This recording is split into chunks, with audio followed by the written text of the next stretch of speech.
A little bit nowadays is still. Ja. Nou, wees voorbereid te toeteren. Okay. Hello everybody, welcome to this live stream about Operation Blackhawk.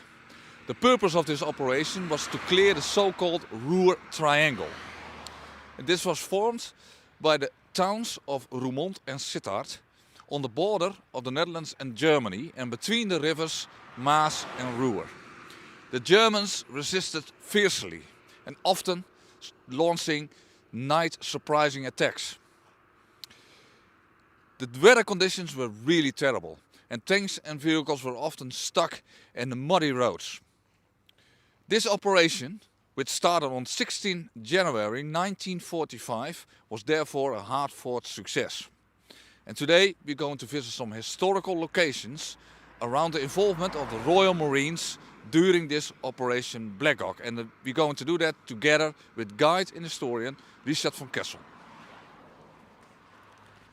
Richard, we are now in the area of the Royal Marines, the involvement of the Royal Marines. Can you briefly explain our followers something about this Operation Blackhawk? Yes, Operation Blackhawk was in January 1945 to clear the Ruhr Triangle between the Maas River and the Ruhr River. And 3 divisions were deployed: the 7th Armored Division, the 52nd Lowland Division and the 43rd Wessex Division. But after the battle for St. Joost, which we discussed in the earlier live stream, the 7th Armored Division had to regroup. And that meant that the 1st Commando Brigade was attached to the 7th Armored Division, and they were going to take over the left flank.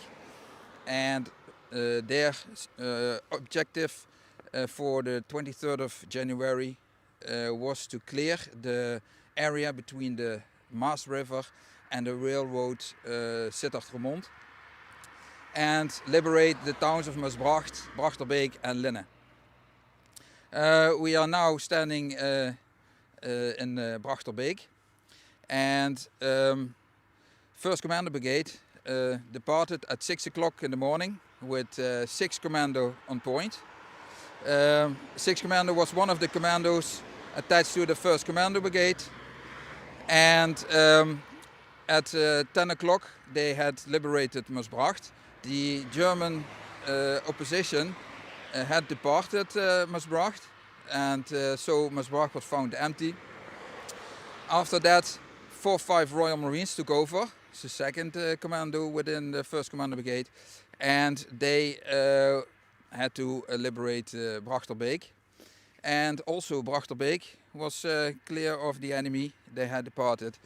And so at 11 o'clock Brachterbeek was liberated. You have also a map. Yes. We can show our followers also the triangle. Yes. The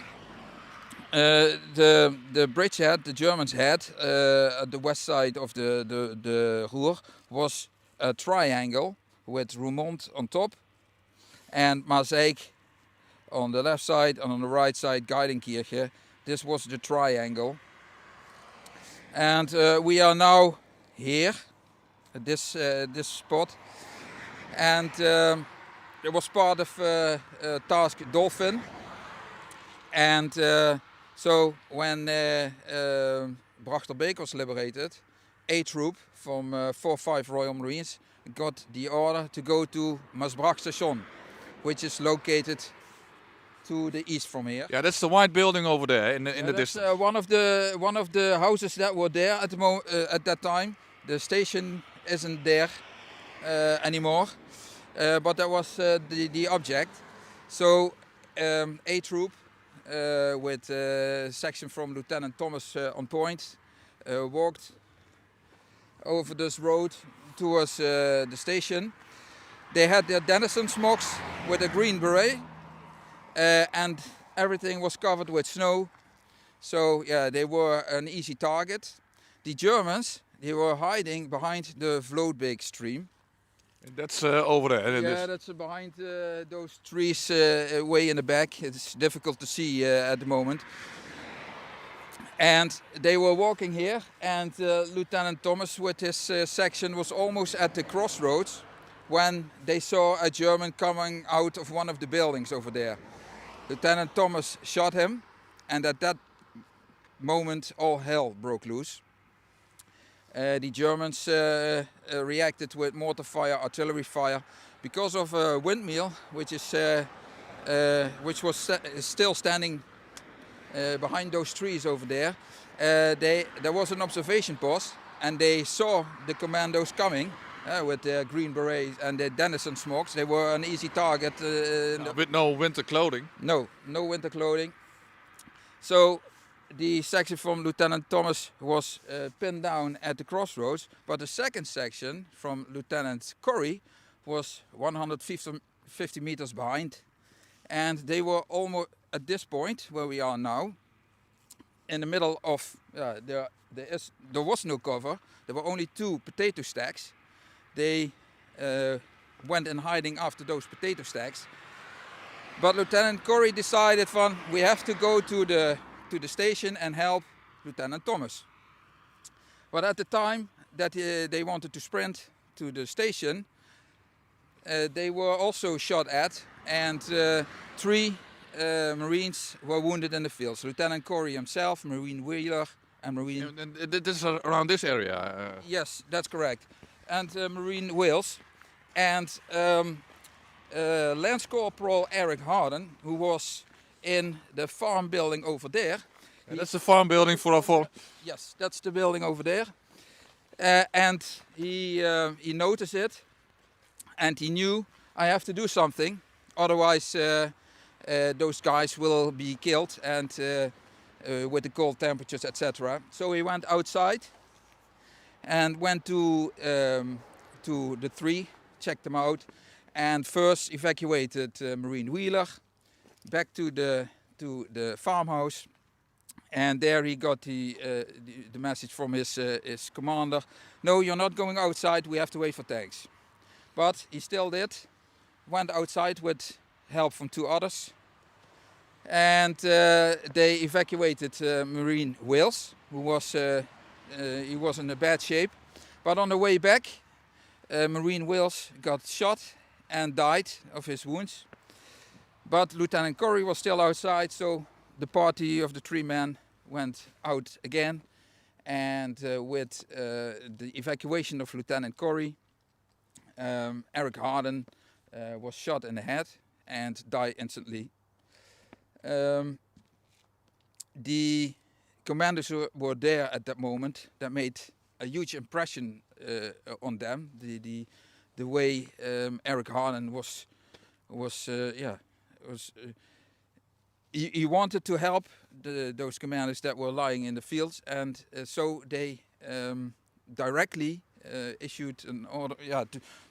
They wanted to give him the highest medal there is, the Victoria Cross. And this is the monument. Let's have a closer look. Yes, that's also a picture of Eric Harden, and he was awarded the Victoria Cross. He received it posthumously in March 1945, and he's the only member of the Royal Army Medical Corps that received the Victoria Cross during the Second World War. How many Victoria Crosses were awarded, given during Operation Black Hawk? 2. There were 2. One to Donini. He was killed in action in Stein in Germany, not Stein in the Netherlands, but Stein in Germany. And Eric Harden here in Brachterbeek. In Eric Harden, we honor all our liberators, and we will remember them with a plaque. It's a beautiful memorial, Richard. Yes, this memorial isn't that old. After the war, he was commemorated at the bridge near the windmill. Yeah. We will visit that place in a later live stream. But now we are going to walk towards the station area. where Lieutenant Thomas was still pinned down. And The situation as we see over here, still the situation after 77 years back. Also the fields where we're now looking at, I think only the houses are different. a few houses are new. The situation isn't that much different than it was then, except there are more those piles with the lines for the electric. There was a line here, but there are now much more than back then. We're walking now the road that the first section followed, and they tried to get back to Brachterbeek, to get back to their own troops, but that didn't work out. So they tried from Brachterbeek to reach the station area to evacuate those men pinned down. But there were a few attempts, but all failed. One with jeeps with Vickers machine guns mounted on it from F Troop. There were special commando jeeps. Yes, F Troop had some jeeps, and they drove to the crossroads, but they got in the same problems as A Troop, so they couldn't be evacuated. Then later on, Captain Doc Tulloch, who was the medical officer within 4-5 Royal Marines, he tried the same. So he issued a few. He arranged a few jeeps himself, and drove also to the crossroads. And he managed to evacuate 13 commandos from A and F Troop that were wounded. But you have to imagine, the Vlootbeek is left from us at the moment. Yeah, over there, behind the electrical poles. Behind the trees, there is the Vlootbeek. And from there on, the Germans are shooting with everything they have. And you are walking here or driving with your jeep, bullets flying all around. And the temperature, freezing temperatures? Yes, it was below zero.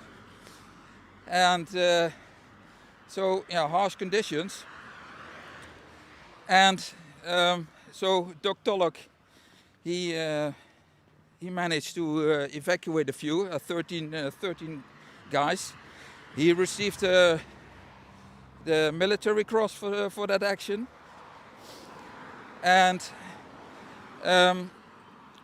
Lieutenant Thomas received the order from his commander to stay in position until nightfall. And when darkness came, he could evacuate or retreat to Brachterbeek, and at that moment they could also bring back the body from Eric Harnum, who still was lying in the field. The station area has changed a little bit nowadays. The station isn't there anymore, and there's also the motorway. A73 is there at the moment, so this place has changed a bit. But this was the point that A Troop needed to take. But when that didn't happen, they retreated back to Brachterbeek. And in a later live stream, we will talk about the following up of this operation. Well, it must be hell, because they had no winter clothing, no winter camouflage clothing, and in the jeeps, freezing temperatures, and no cover at all. If you look at the situation as it is, where we are walking this same route that the Royal Marines take, it must be hell, and incredible bravery, I think. Yes, and because you're in the open, it's what you said, no camouflage clothing, no winter clothing. and because the windmill had a perfect view, there was an observation post, an artillery observation post on this area. They could see everything, and that made it extremely difficult for the commandos to get the situation under control. But they went in the houses to hide, and they could depart when it was dark. And are there commemorations organized for Erik Harde? Yes, there is, but also due to the COVID situation, it's a small commemoration, and unfortunately. You're also organizing tours around this area. Yes. Hopefully, when the COVID measures are over, then we can organize tours again. Yes, that will be great, because I love to tell the story about the commandos. So when everything is back to normal, then hopefully we can do some more tours. Yeah, so a call for everybody. If you want to do a tour in this interesting area around Operation Black Hawk, please click on the link below this live stream, and hopefully you can book a tour with Richard. We're going to plan more live streams, so stay tuned on our Facebook page. And thank you, Richard, for this small tour over here. Yes, you're welcome. Thank you for watching.